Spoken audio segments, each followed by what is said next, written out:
안녕하세요. 이대목동병원 치과보증과 김예미입니다. 반갑습니다. 여러 가지 원인으로 변색된 치아를 삭제하거나 손상시키지 않고 치아의 색을 희고 밝게 만드는 치과 시술입니다. 변색 부위에 안전성이 입증된 치아 미백제를 적용하여 원래의 색으로 회복시키거나 더 밝게 하는 시술이 되겠습니다.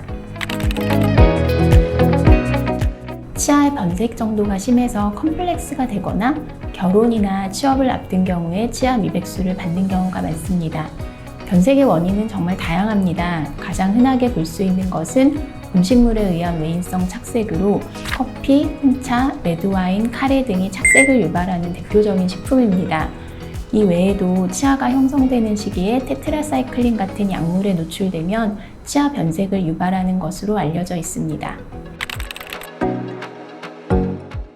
크게 전문가 미백과 홈 미백으로 나뉘는데, 전문가 미백은 치과에 오셔서 광선을 쬐면서 미백제를 적용하는 방법이고, 홈 미백은 치과에 오셔서 본을 뜨고 투명한 장치를 만들어서 그 장치에 약제를 주입해서 구강 내에 착용하는 방법으로 미백제를 적용하는 것입니다. 임산부나 수유부, 14세 이하 어린이는 추천하지 않습니다. 또한 미백 약제에 대한 알레르기가 있는 경우에도 추천하지 않습니다.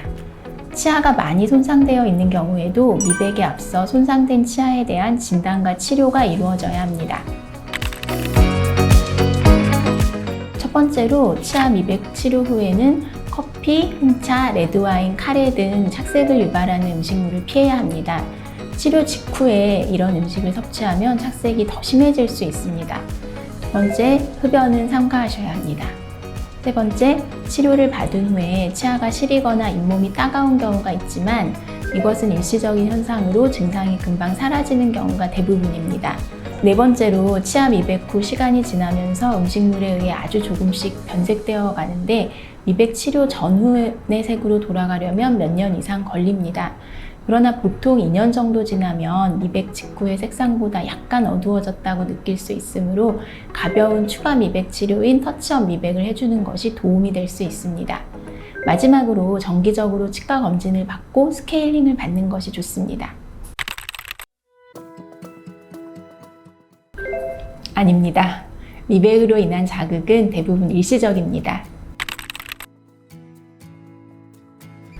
아닙니다.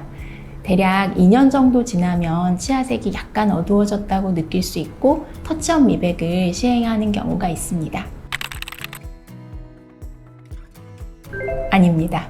스케일링은 정기적으로 받으셔야 하고 미백 직후보다는 미백 치료 전에 스케일링을 받으시는 것을 추천드립니다. 저희 병원이 상급 종합병원이다 보니 환자분들께서 의뢰서가 있어야만 오실 수 있다고 생각하시는 경우가 많습니다. 그런데 치과의 경우 의뢰서 없이도 바로 내원하실 수 있기 때문에 편하게 내원하시면 되겠습니다. 밝은 미소는 복을 불러온다고 합니다. 치아 미백을 통해 환자분들께서 활짝 웃으실 수 있도록 도와드리겠습니다. 감사합니다.